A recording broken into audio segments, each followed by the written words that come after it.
Hello and welcome to Empowerment Path. My name's Alison Kerr and my guest today is a dear friend and all-round wonderful human being, Heidi Wilkie. Heidi is a counsellor and psychotherapist, and she uses a lot of play-based therapy working with children. She's been a great source of support to me over the years. So for those that don't know, my background was as a highly sensitive person growing up, a highly sensitive child growing up in a chaotic household with a lot of physical and mental abuse. So it was quite tough. And there was a lot of complex trauma, but I didn't know any of this. And it's been a real journey of just healing and getting to know who I am. And Heidi has been, as I say, a real source of support and wisdom. I've been very lucky to have her in my life. She is very shortly going to be kicking off her own channel, which is going to be called A Listener's Voice. I will put a link below. So if you find any of this content helpful, which we hope you do, then do please like, comment, subscribe, and subscribe to Heidi's channel for, future topics. And in the comments, do let us know if there's anything in particular that we might be able to help you with that we haven't covered. That helps us to make new content. So welcome, Heidi. How are you today? I'm okay. Thank you very much. And thanks for the lovely introduction. It's quite humbled to hear that. Thank you. Well, you have been a great support to me, and including helping me, and I think this is where we'll kick off today, helping me to learn to reparent myself. Because when you haven't had a positive parenting experience or positive role models, then despite my best efforts and my best intentions, at moments of overwhelm and stress, I would slip back into the behaviours that I had seen modelled for me. And then I would be very upset with myself and I would cry. A big difference is I didn't have any issues with apologising to my daughter when I did get it wrong. And I think that's something that's really quite important, isn't it, Heidi? Yes, yeah, absolutely. Being able to, we're all products of society, our own upbringing, and when we've only learned one model of doing things, then that tends to come out in us. As parents as well. I'm a parent too, and sometimes the words that come out of my mouth were my parents' words, and I can remember how that was for me as a child hearing it, and then it's like, oh, and that just came out of my mouth too. So it's really important to be able to let a child know when you feel you've got it wrong, and also, ask them what that was like for them to hear that, and my the biggest the biggest thing that helps as a parent is to be building a relationship with your child, and all relationships are learning. We always get it wrong, or not always, but we can get it wrong, and sometimes we get it right as well. So, and that's how the relationships develop and trust develops. Yeah. So just being kind. And when we get it wrong, take ownership, talk about it, and be aware. But certainly one of the things one of the ways that I know Heidi is we've very much been on our own personal healing paths together as well. I truly believe that how we change these patterns, because my parents' behaviour would have been as a result of their experience and what they have gone through. And unless somebody comes along that decides that they're going to be the change and not keep passing down these patterns, then these things continue. Hurt people, hurt people. So number one, it's kind of, for me, it's self-responsibility. But it's also being kind to yourself and forgiving yourself your mistakes and being compassionate to yourself. And as we know better, as we heal and grow and evolve, then we do better. And that's how we change. We change the world from the inside out, as they say. So Absolutely. yeah, And by doing that as well, by being compassionate to yourself and, forgiving yourself for getting it wrong, you're also modeling that as a parent as well. So, your child will learn to be less hard on themselves for making mistakes because, making mistakes is human. absolutely. And letting them realize. So to me, my parents weren't really like people. I didn't see them as people in their own right. They were just mum and dad, because communication in our household that was not positive. We didn't share stories. I didn't really know anything much about them. So I've tried to do things very differently with my daughter. And I can see where I got things wrong. And I can see why I got things wrong when I was unsupported and overwhelmed. And I can see where I've got things right and where I continue to change things. So yeah, this is what we're here to help you with. And where do you want to start? I mean, I think you said, so it's all about the relationship and the connection and trust, really, isn't it? Building that trust. Absolutely, and that relationship starts from the moment your child's born, really. And the connection that we have or we don't have, sometimes there's trauma, birth trauma, sometimes, there's things going on, or it can be difficult for attachments to happen. Other times it's for and that can be different for each child that people have depending on what's happening in their life. But, there's always time to build a relationship with your child, and trying to understand what things are like for them, rather than making assumptions or telling yourself a story, or my child said that because of this. Check it out with them, ask them. Um, uh, Spend time with them, spend time listening, listen to try and understand what life is like for them. And that can be from simple things like, them telling you what they did at school, or them telling you how their day was. Uh, you can ask questions, you can reflect back. Oh, okay, so it sounds like you were having fun then. Um, and they may agree or they may disagree, depending on, whether you've got that right or not. So, Yep, I love that. And actually, this is so ingrained in your training that when you're talking to me, even just as a friend, because obviously, because Heidi is a friend, she can't be a counsellor to me, but she can offer guidance and support, as she has done many times. And I notice when you are reflecting back to me, checking in, it sounds like that's been very challenging or whatever, and it kind of opens, it's that empathy, it's the empathizing and making sure you've got it right, which then opens them up to speaking more, telling more, and just building that connection. And that's what has always been primary for me. I say, oh, it has always been primary for me with my daughter. But yeah, so tell us some of the phrases, or when you're in session with children, or even with your own daughter, just because it's second nature to you, but maybe people listening haven't had the best education. It's not stuff we get trained in, how to communicate with our family members. So, yeah, share some of your wisdom with us. okay, where to start? Um, okay, so do you know, be.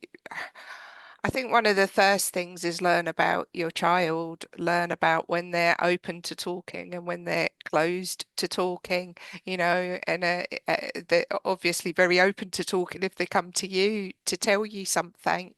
And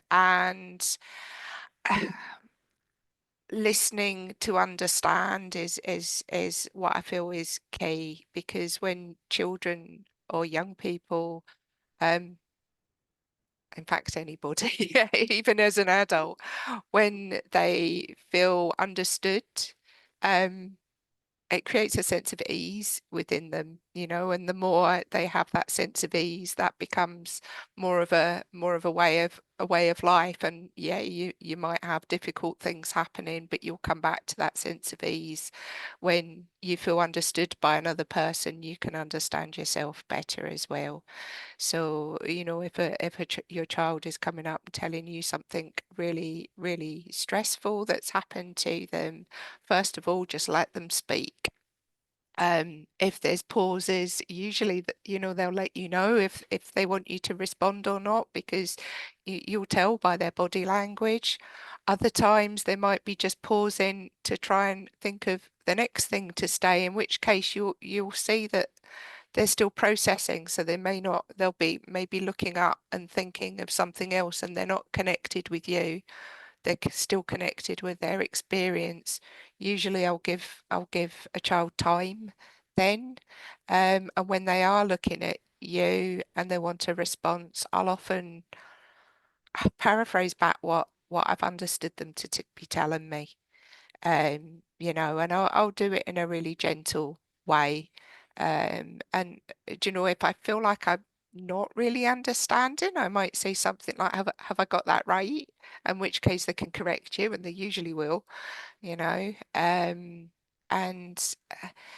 that in itself, I think one of the things we do a lot with children in our culture is we try to solve their problems for them, and I don't know if that's something quite innate in us, like a child struggling, let's help them, they can't get the lid off something, let's get the lid off it for them, and to help out. And it's not always the most helpful thing we can be doing for that child. We may then be falling into a place of rescuing.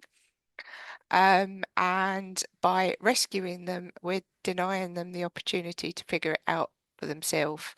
If they were really struggling to get that lid off something, and you stepped in and took it, they may have actually just been seconds away from doing it themselves and feeling a sense of mastery over doing that. So I'm just using that as an analogy, but the same thing happens with a child sort of recounting to you a stressful event.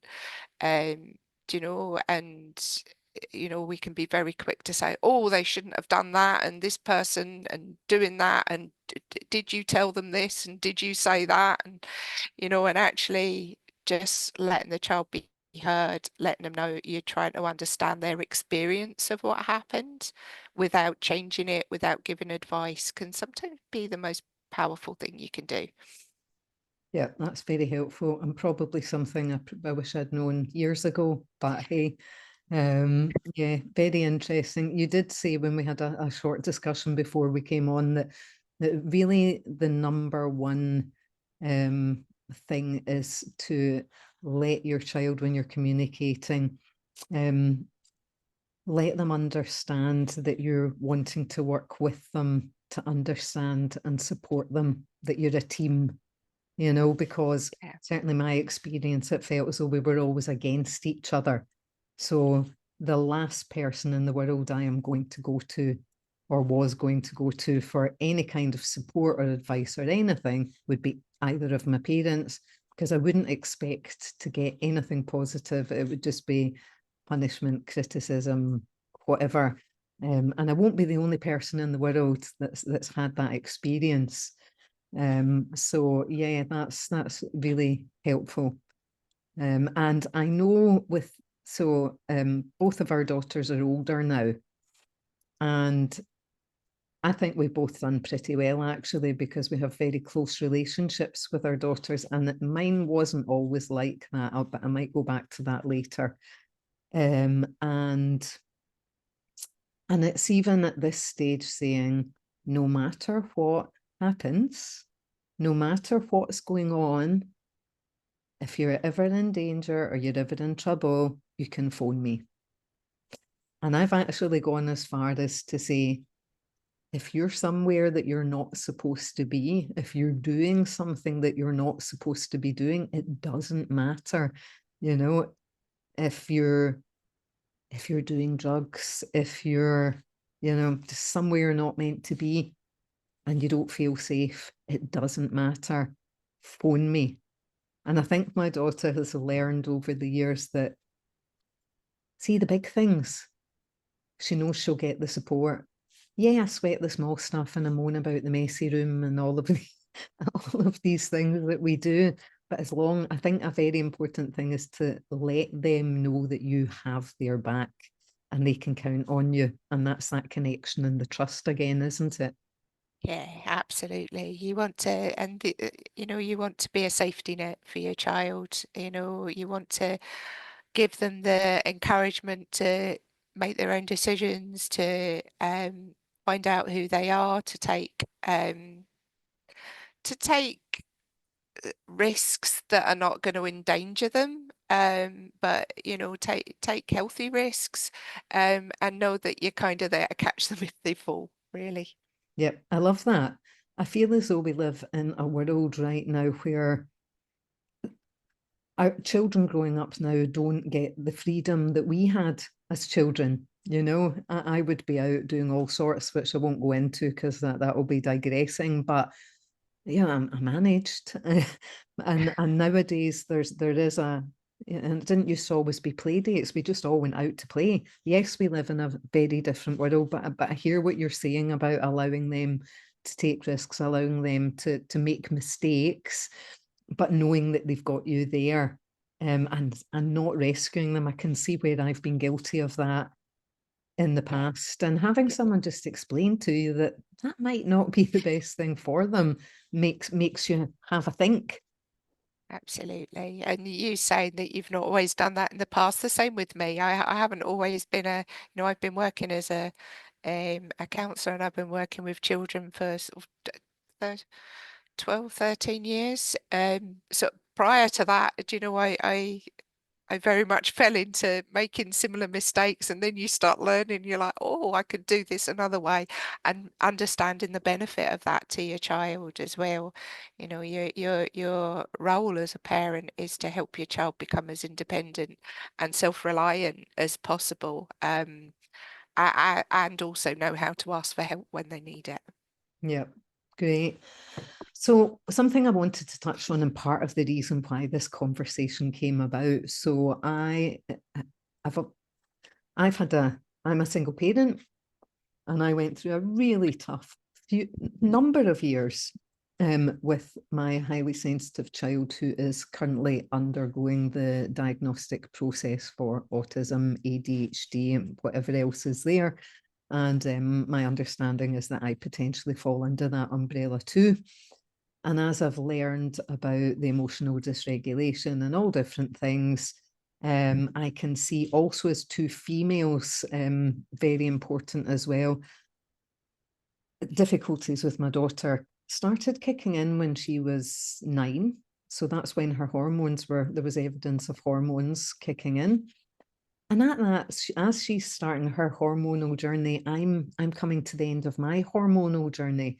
Now, I know dads are involved. I'm generalizing when I think that it's the mothers, that's a generalization, but the mothers are generally more involved in care. So apologies to anybody that doesn't relate to, because I know it's not everybody. But in my case, we had two females at opposite ends of the spectrum. And my understanding is that with the PMDD, which I believe is something we've suffered from, that just exacerbates all the neurodivergent symptoms.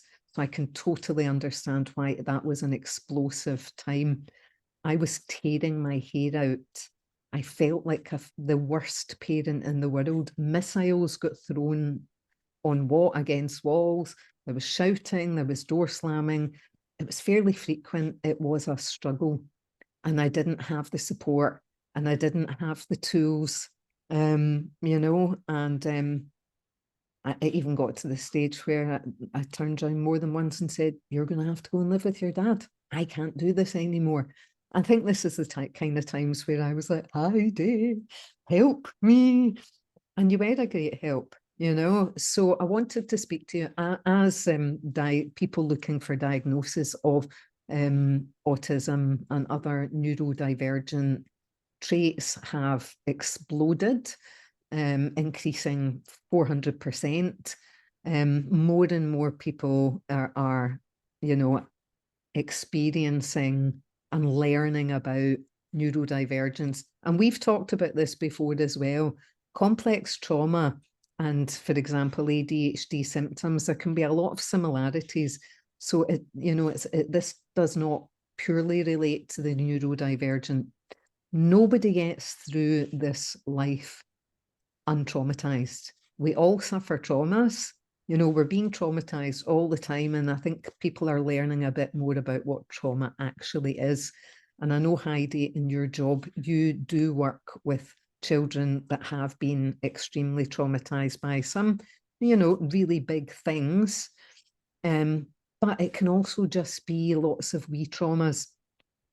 And for the highly sensitive children, and that includes the neurodivergent, the nervous systems are more sensitive, the brains are different, you know, and this is why often it's anxiety that's being recognised. And it turns out that it's actually neurodivergence. But I wanted to talk to you about, and also the thing is, there is a genetic component. So if you have a child who is highly sensitive or neurodivergent, it's a very good possibility that either yourself or your partner, you know, the other parent, and possibly siblings there's a high probability of there being more in the family. And for me, the more I've learned and recognized this, the more I can understand me, my responses and actions, and then also my daughters, and that's how we've really managed to shift things. But I know I'm not the only person in the world that will be suffering, you know, alone, or even in a family, struggling. And my daughter doesn't like using the word meltdowns, but that's the word that's recognised. So, as I say, for anybody that's going through these meltdowns, which is just total emotional dysregulation, you've given me some really good advice about how to deal with that with a child. So if you could speak to that a wee bit, that would be great. Absolutely. Okay. Well, one of the first things while you started talking there and you talking about your daughter reaching a certain age, there is when a child hits adolescence, it's not just hormones coming into play, but the actual brain changes as well, which is really quite significant. A quite significant process. And if you weren't having big arguments with your, or there weren't arguments or disruptions happening with your child around the sort of age of adolescence, there potentially is something not quite right, because it's a normal, there is a normal process that children go through where, they stay connected to you as a young child, and then a part of their developmental process as adolescence is to separate from their parents, and that involves a lot of ruptures most of the time. So being able to manage and uh, manage that and help your child manage that takes a lot of time, skill, and dedication. It's not an easy process at all. And and actually, as a result, you can all come out a lot stronger for it if you're able to sort of mend the rupture of those relationships too. Just before you go on, can I just say that was one of the things that you shared with me that was really, really helpful. Just that basic understanding, because your child treats you like God, you know everything, you're wonderful. They might not let go of your leg at some stages when they're wee, and then all of a sudden they reach an age and everything you do, you're just the most annoying person in the world. And to be told that this is a natural developmental stage and this is why it's happening, that was great. And we can stop taking it personally. Yeah. especially Absolutely. especially if you've got your own rejection issues and you're taking this as a rejection. So, it's just changing your perception on certain things can change how you deal with them and how you feel about them. That's just the rule for the whole of life, but life's all about relationships. So Absolutely, absolutely. And when somebody once said to me, and I loved it. It says when children are pre-adolescent, they're like puppies. They love you, they want to play, they want to be with you, they adore you, and just look at you all the time. And then they turn into adolescents and they become like cats. It's like. It's like they'll come to you when they need something from you, either food. Have you got this? New phone, please. yeah, And they can be really standoffish and just like you're like, whoa. But yeah, as you say, it's knowing that that's a normal, when a child starts pushing against you, that's a normal developmental stage for them, and finding ways for yourself as a parent to be able to tolerate that. Can you tolerate their anger towards you? Can you tolerate their um sometimes their words, it can really hurt.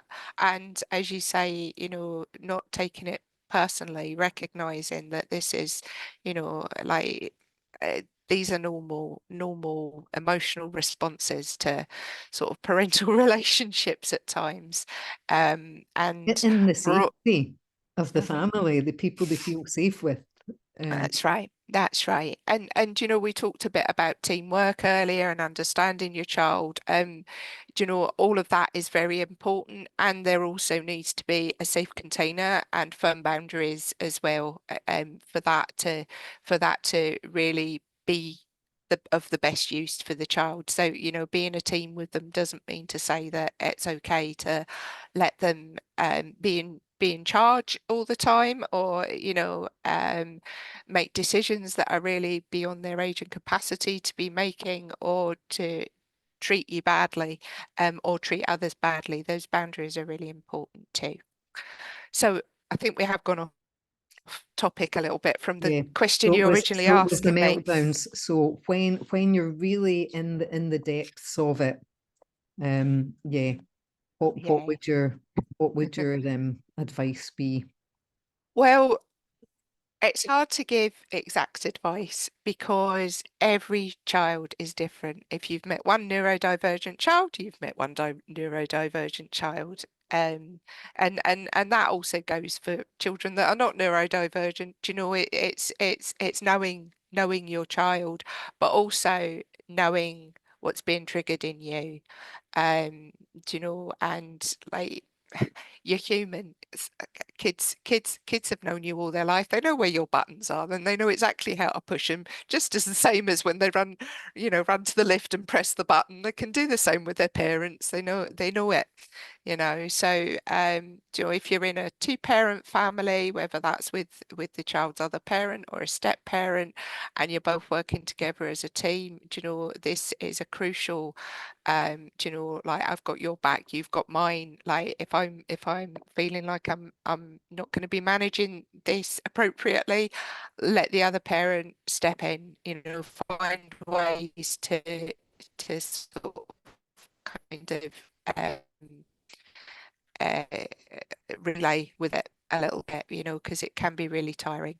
Um, Before we get to the actual being in the moment, I think it's really important to say about sort of self-care and support systems, around you.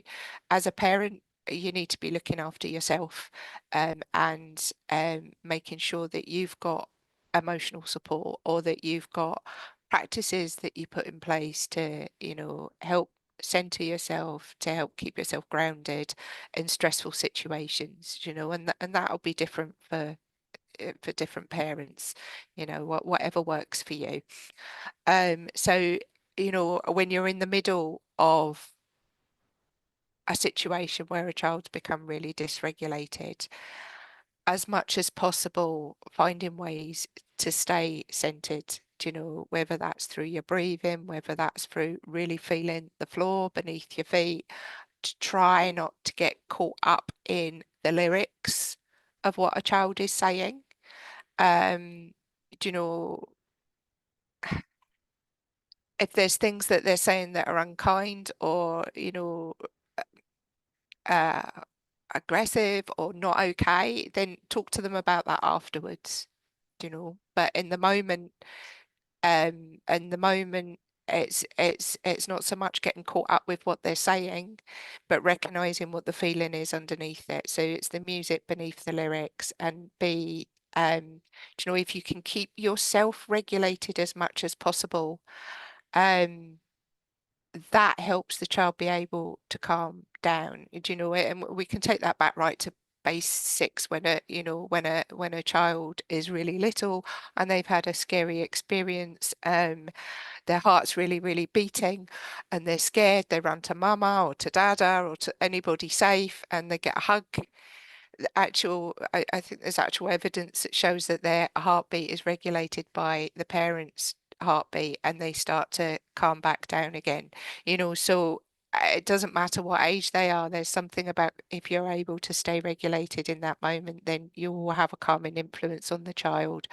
Um, it's not always easy, so let yourself off the hook if you don't manage it. As I say, they know where your buttons are, but It's something like to aim for. yeah, something to aim for. And when you're able to do that, it does help the child manage. And as I say, listening to the music beneath the lyrics, listen to the upset and letting them know that you can see that, I can see your distress. I can really see your distress and I want to help, you know. Having a safe container as much as possible. Do you know it?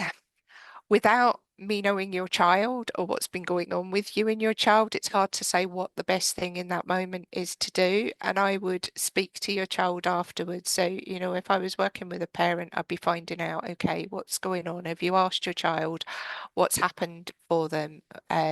You know, it's almost like you're interviewing your child's distress at that, in between when the child's not dysregulated, just saying what was going on for you then, what was it like for you? And if a child finds it hard to put into words that, which they might do, can they draw it out? Can they show you an image that represents it? Can they show you with toys if they're younger? And you're aiming to try and understand as much as possible and then ask them, is there anything I do that's more helpful than other things? Is there anything that I do that's less helpful? For some children, it might be just grabbing hold of them and giving them a big hug.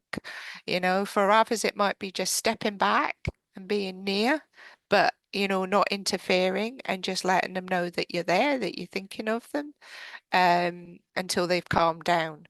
So it is very, very much dependent on, your child and finding out the idiosyncrasies of what's going on for them at that time, and sometimes something might really work one time and it might not work another time, and listening to that child's experience of what that must feel like afterwards. So for example, I've had children draw pictures of trapdoors or like, slipping down into a hole or drowning or, and stay with their metaphor of that. I think we've all probably had our own experiences of slipping down a trapdoor and suddenly being in a place where we can see we're not really controlled, but we're not able to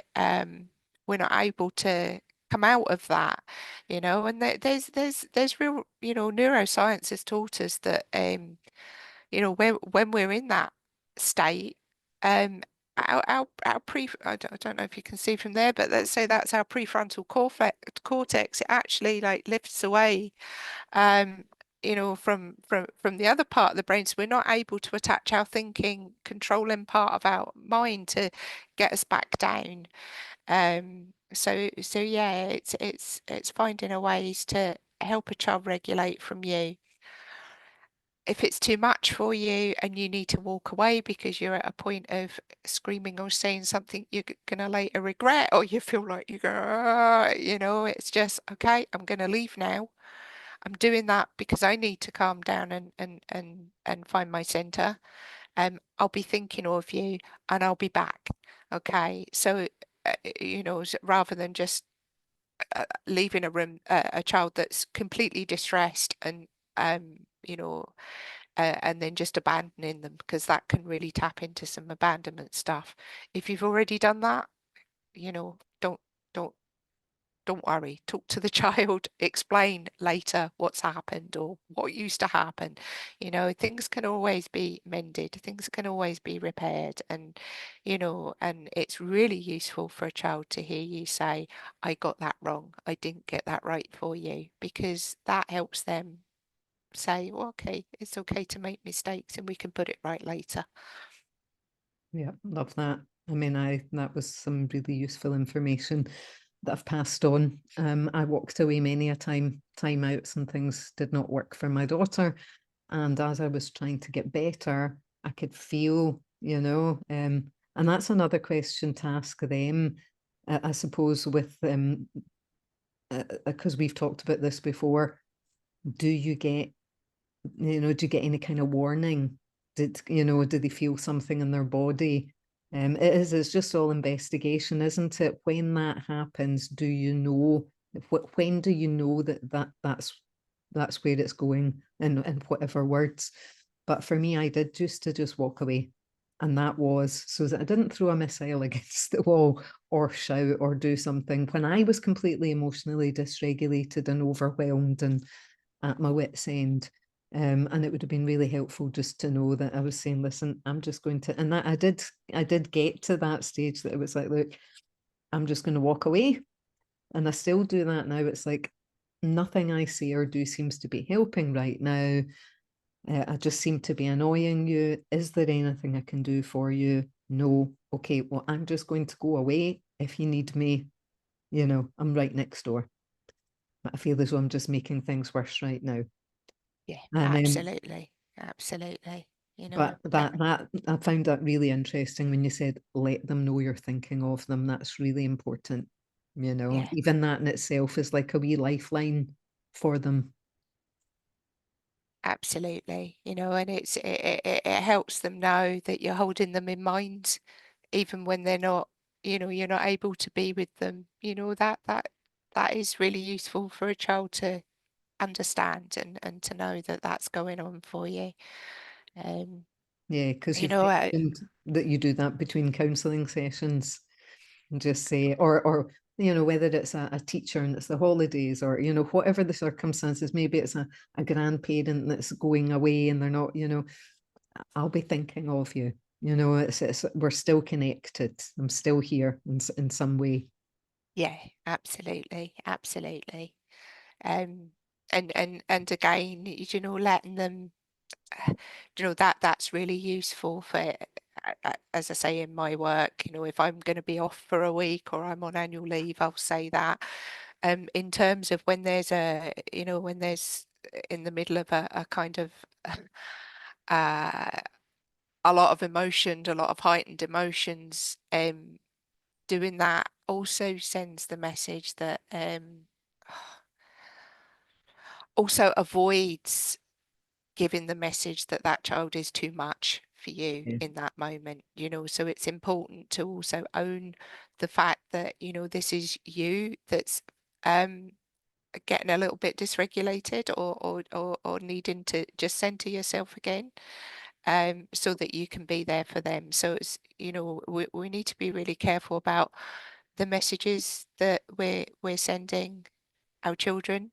You know, I'm sure we've lots of us have got beliefs from really young ages of, you know, I'm too much, or when I get angry it's too much for people, or you know, I'm there's something about me, or there's something wrong about me. And we really want to try and avoid um our child getting those messages about themselves. And it can happen, as you mentioned right at the beginning of today's session, there's a lot of intergenerational trauma that goes on. We live in a society that ha hasn't always got it right for everybody, and those patterns are still playing out. So, we're in a process here of trying to understand them more, heal from them, and change things. Yeah, and learn a better way. And like any learning, it's trial and error and improving. And yeah, Yeah, and it's funny. I was just looking at the notes. We've kind of gone here. So non-shaming, and when you're saying too much, there's two big messages, and I think for the neurodivergent and highly sensitive, there's a lot of not enough. So you're either too much or you're not enough. And I certainly felt that. I was either too much or not enough. And I was like, wow, am I ever just right? yeah, Yeah, because yeah, it wasn't when everything when you were being okay, there was no praise. Um, and that makes me also, and then I'll hand over to you. It makes me think of pointing out, appreciating the good things, pointing out to them their strengths, pointing out to them that, okay, you didn't manage that, but you tried really hard, and that I saw how much effort you put into that, but I'll pass over to you because there's quite a lot in there. yeah, absolutely. So, yeah, letting and sometimes it's shame is such a big thing, and it permeates through our very culture. And actually, shame doesn't survive when we're able to sort of hold it up and look at it with compassion, really, of what's going on. And there's been a lot of shaming going down the generations. So there's so that's one topic. You also mentioned about, letting them know when they get it right, which is really important, or they've achieved something, which is also important. And just randomly, like I find it really useful to just, it's easy to say when your child's got good grades or they've done something, they just got a job, be able to say, like, I'm really proud of you. But just saying it randomly, you're walking past them one day and just look at them and just say, do you know, I feel really lucky to be your parent, or I'm really proud to be your mum, or I'm proud of you and who you are. So, and it's who you are, not just what you've achieved as well. Yes, 100%. I know we've both done that, and that partly is, just learning, partly what you've taught me.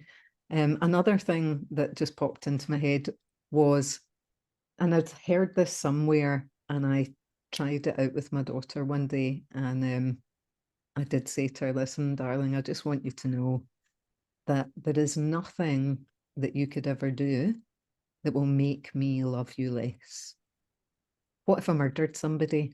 And I said, I'm not saying I'm going to be happy with your actions, but it's not going to make me love you differently. There's mothers of murderers that still love their children. I said, and by the same token, there's nothing that you can ever do that's going to make me love you more. So you don't need to strive to achieve and be whatever.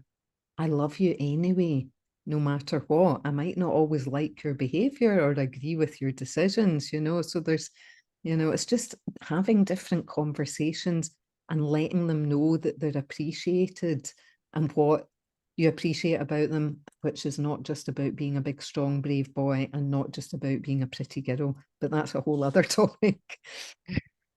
Absolutely. Yeah. And I love what you say there as well. It's letting them know that, yeah, your love is unconditional. Do you know what?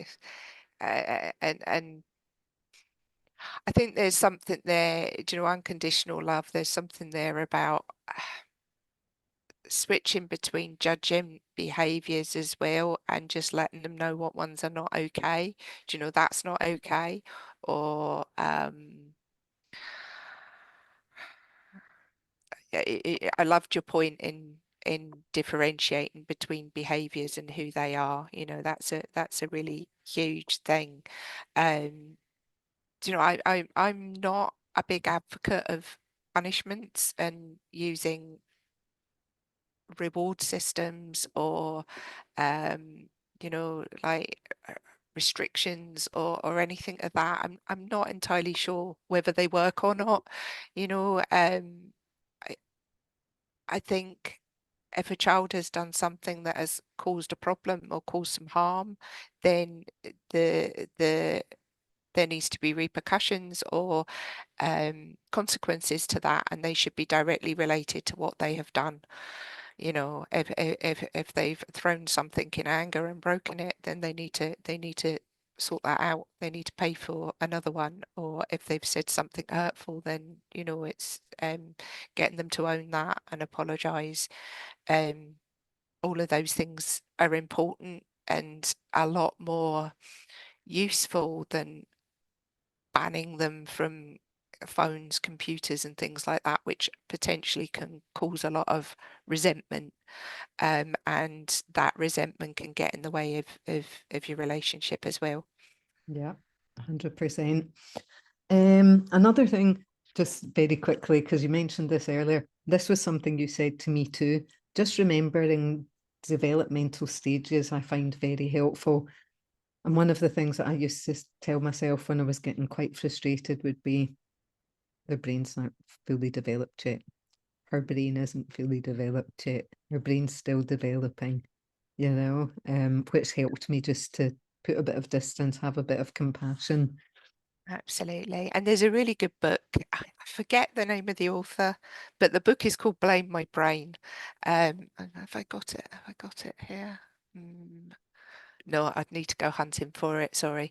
But yeah, it's called Blame My Brain, and it really describes the brain changes that go on and the where an adolescent is in capacity, the capacity to deal with things and even their capacity to empathize dips at adolescents, especially adolescent boys.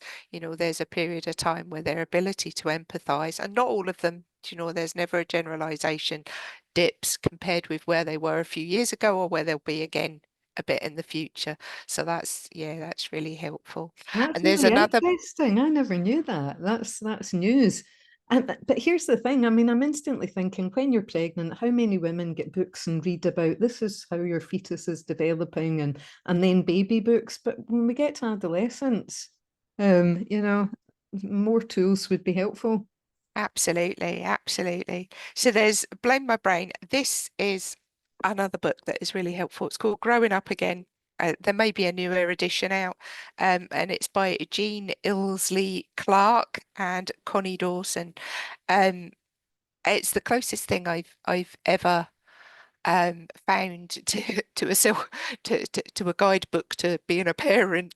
You know, it does talk about how you sort of that reparenting yourself, but the thing that I love about it is it takes you through every stage of childhood, sort of age in terms of chronologically and age, and what a child needs from you to keep your parenting. I think it uses the analogy of, you know, being a parent on a highway and you wanting to keep the car driving down the middle of the lane, and we can veer into kind of being too permissive with our child, and we cross over that way, and then to try and get ourselves back on track again, sometimes we go over being too controlling or too harsh with them, you know, and we can veer back and forth, and it's about finding ways of sort of staying in the middle. It gives some really useful ideas about how to speak to children and young people. I think it goes right up to 18 actually. How to respond to them, how to hold boundaries, in a way that's appropriate to that particular um, age. So it is a really useful book. See, that's another thing. I realized that with my parents, a lot of what was going on was really unrealistic expectations that were not age appropriate. Because I then saw that happening with my own daughter, and I'm like, she's not even two. Of course, she's not going to sit there and not move for a very long period of time. Why would you think that's even a possibility? Absolutely. And so just kind of having realistic expectations. So also the whole name it to tame it. Could we talk a wee bit about that? I think just helping children to understand, and vocalize and articulate. And I know, again, this is generalizing and it's not going to help or be the same for everybody. But I'm sure you do a lot of that in your work. How do you help a child to open up? So say for a parent that felt something's going on, or maybe something's being hidden, would you have any advice, apart obviously being available, as you've said, and having that connection in the first place? Yeah, and again, that would depend on the age of the child. I mean, with very young children, certainly when I'm working with them in sessions, play is their main form of communication, not talking. To be expecting really young children to be talking in like talking therapy, is actually uh, expecting them to behave in ways that they're not developed enough to be able to do. So it's learning to listen to their play and notice what's going on. So I'll just say something quick about that. When you've got a younger child, so sort of primary age, it can be really useful for you to stay in relationship with them by offering a time, one that you can stick to, like whether that's 15 minutes, half an hour, whatever is feasible and sustainable for you. If that's every day, great. If it's every other day or if it's once a week, but just having a time where you are able to play with them. But during that time, let them know that they choose what to play, they choose what to do, and you're just reflecting back what they're doing, what they're saying. Like if they tell you that they want you to be, like this angry puppet, then you're the angry puppet. But ask them, how do you want the puppet to be? What is he to say? Don't bring your own stuff in. Just stick with what they're doing, and what you're doing is attuning to them, and which will help in terms of they'll be able to feel more comfortable to approach you um, at that, yeah, when things are going wrong. For older children, for adolescents, for sort of teenagers, if you've got suspicions that something's not quite right, a good way in might be telling them what you've noticed that's different. So I notice um you seem to be sort of climbing into bed, pulling the covers over your head more often, or you seem to if I ask you a question, you sound quite annoyed with me and don't want to answer, I'm wondering what's going on. Like, it seems to me that you might be hurting inside. Um, it might not be the right time. Do you want to talk about that right now? However, I'm here if you need me. I've seen that you look upset, and I'm here if you need me. And if it's not me you want to talk, let me know that, and I can maybe help you find somebody that you do want to talk to. Okay, so just because you've noticed something and you've decided that you want to talk to them about it, then they might not be ready. Remember, adolescents, teenagers are like cats. If you try and pick a cat up for a cuddle and it doesn't really want a cuddle, you have to let it go because it will scratch you. So it's about just letting them know what you've noticed, be specific about what you've seen, give the interpretation that you're wondering if they're hurting inside, and that's what's behind the behaviors. Again, communication behind the behavior. Children don't usually act bad or act like dead rude to you because they're trying to get at you, it's usually because something's going on inside of them. It may be something in your relationship that you need to resolve and look at, but it may be something completely different. Don't make assumptions as, they're just being like back chatting you or being rude to you or being, it's find out. Yeah, I love that. And I'm just going to talk about very briefly self-harming, for example, as an example. And, you know, this is back into the shame and the hiding. And I really like what you said about if it's not me that you want to speak to, is there somebody else they can speak to? Because not self-harming, but something else, that there was an experience which is not my story to tell. And it was 6 months after the event that I found out the full story, because despite how close we were, there was shame there. And it all came out at one point, but it came through a third party, and it was like, can you tell my mum? Because she couldn't bear to, um because she was embarrassed, she was ashamed, whatever, and it can be big things or wee things that make us ashamed and embarrassed. But yeah, I think that, not again taking your own personal feelings out of it, not feeling rejected, that you're not the person, because it might be because they don't want to disappoint you, and so who is there somebody else that you could speak to, and whether that is a therapist or whether it's another family member, or whoever it is. So that's great advice. Yeah, absolutely. And yeah, it's letting them know that you've seen them and that you're wanting to help, and trusting that they'll come forward when they need to. Quite often when that happens, um, something. Yeah, sorry, I'm digressing. Quite often when that But that's happens, okay. a child will go away and think about what you've said, and then they might come back to you like a day or so later. It's also important to, like you mentioned self-harm in there. Sometimes kids are dealing with some dark stuff going on in their head. There was a meme going around, and it was a picture of a child hiding under the bed saying, "Mummy, mummy, there's monster." No, not hiding under the bed.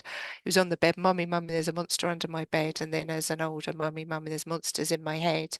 Do you know, trying your very best when your child's telling something like that to remain as calm and not let your anxiety spill into them. That's Mhm. not to say you won't feel anxious, but try and find somebody else that you can go to rather than with them. Yeah. Again, it's not always easy. So, Yeah. and we all can just like be in disbelief or denial that that can really be happening, or how, and just like be angry and do all of that. If you're able to just take yourself away, speak to somebody, or just find a way to help, Yeah. help But yourself get in that right frame of mind. yeah, and that's why the self-care is so important as well. It's the same thing. And then we can regulate ourselves, and then we can be the support that we actually want to be for our children. And also letting them know, regardless of what's going on, that you believe in them, I think's important, isn't it? One of Yeah. my things when my daughter has been going through difficulties and feeling lost is, you will find your way. You will find your way through this. This won't last forever, and I know that you'll find your way. You'll find your place.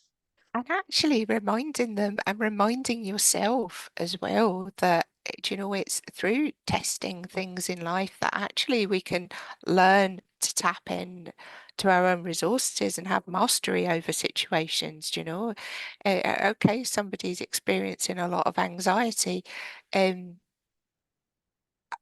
when they find a way of managing that or finding a way out of it, um, they've grown. compared with who they were before they went into that situation.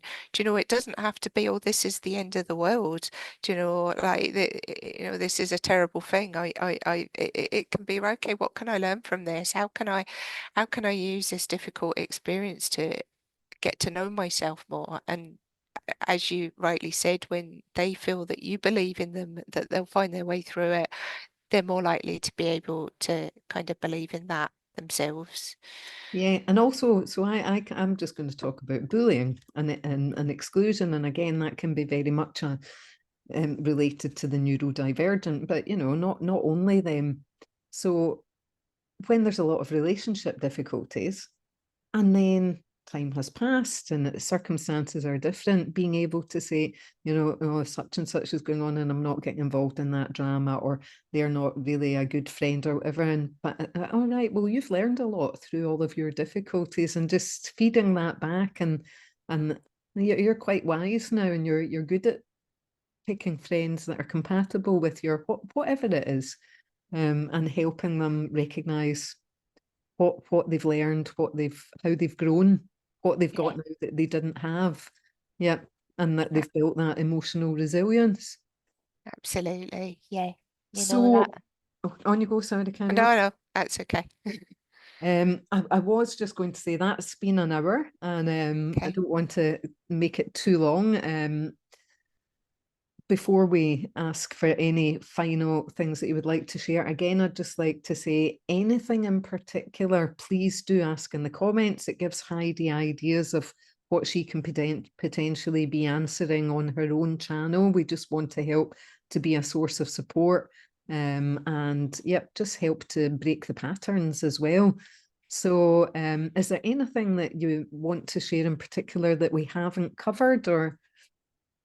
Um, there was just a couple of things, and it kind of feels like I'm jumping back a little bit, but do you know when there has been a rupture with your child and you've maybe said something that you regret saying or that, doesn't line up with your values, do you know, as well as just apologizing for that, being able to put yourself in your child's shoes and just say like that can't have been very nice for you to hear me say that, and no wonder you're angry or no wonder you were so upset, being able to see it from their experience, being on the receiving end of it, you know, um, it helps them feel understood, but it also models to them that, there are two perspectives and perhaps they'll be able to do it to somebody else one day. There was also a video channel, a YouTube channel that I sometimes point parents in the direction of, that it shows, so the woman that does the channel, she's working with a couple of her kids, and she uses non-violent communication, which is quite similar to some of the ways of speaking I would use in therapy sessions with children and young people. And she gives a demonstration of when her kids are activated, how she responds to it. And I think seeing that can be quite useful. So these are younger children, but the channel's called A Cup of Empathy, and it's NVC, which stands for Nonviolent Communication, when your kid is triggered. So you might be able to find some sort of a helpful demonstration of how to be with your child without rescuing or solving their problems for them. Love it. Love it. Yep. Okay, And that thank book you. that you recommended that you held up, that's one that you'd recommended to me. And it Ah, did show you the different lanes and where I was, marshmallow parenting or helicopter parenting. And it was really good just to recognize and go, oh, I'm going too much that way. I'm going, okay, oh, but this is a better way to do it. Great, let's try that. So yeah, thank you very much. I know it's tough being a parent, it's tough being a single parent, and certain periods are more challenging than others. So yeah, any help that we can give, I'm sure happy to do it, and I would have been happy to receive it when it wasn't available. But thank you very much, Heidi, for coming on. I wish you all the best with a listener's voice. Look forward to seeing your content, and who knows, maybe one day we'll be getting you back on. So any particular questions, scenarios that maybe we can help you with, do drop a note in the comments or message us directly. I will put some links below of where to contact us. So Brilliant. yeah, Thanks for inviting me on, Alison. It's been a no, pleasure. you're very welcome. Thank you very much. And bye Thank you. now. Bye bye. Bye-bye.